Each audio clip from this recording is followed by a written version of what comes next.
Okay, we've got 4 plus 4x equals 32.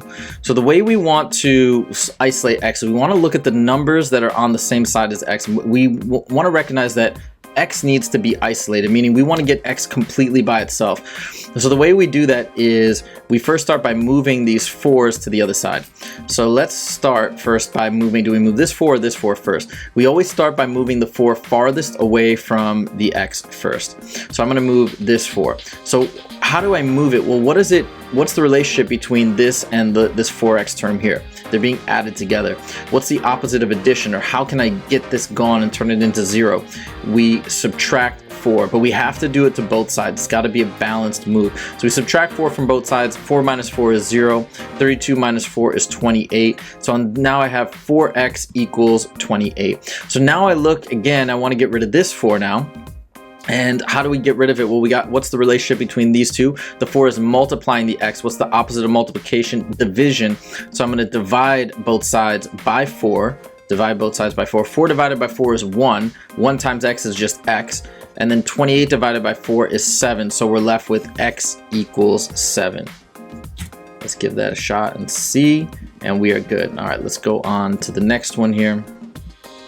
You've got negative 11 equals 2v minus 5. Okay, same thing here. We've got a 2 and a 5, or actually a negative 5, that are on the same side as the variable. We want to get rid of both of them. So first of all, how do we get rid of this 5? Well, we want to, it's a negative 5, and it's actually being subtracted from the v. So what's the opposite of subtraction is addition. And if you're confused about that, you just want to make sure whatever you're doing, it's going to zero out that 5 or make it disappear.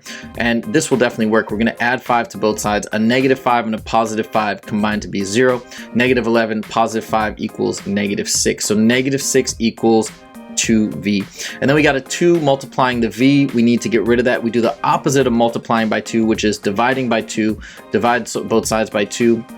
And we get v equals negative 3. And that's our answer for this guy.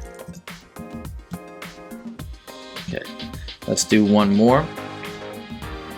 All right, we've got 5 equals negative 7 plus u over 3. All right, so first, what do we get rid of, the negative 7 or the 3? The negative 7 is farther away. Let's get rid of that first. Now, it is being added, okay, to this. So we might say, based on the last logic, based on the last rationale, we would subtract negative 7 from both sides. And we could do that. We can subtract negative 7 from both sides, but just recognize that subtracting negative 7 is the same as adding 7. And if we add 7, you think about it, it's the same thing, but it makes it a little easier if you think, well, combining a positive and a negative 7 goes to 0. And so we know that's going to work. So we add 7 to both sides. We get 12 equals, notice that, u over 3.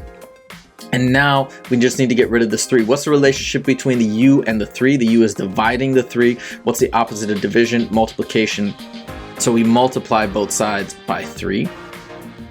Multiplying and then dividing by 3, that cancels out to 1. So again, we've isolated u because 1u is the same as u. Then 3 times 12 is 36.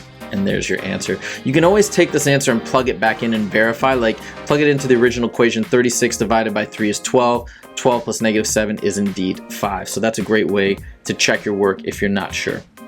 And in fact, it's a good habit to do it regardless.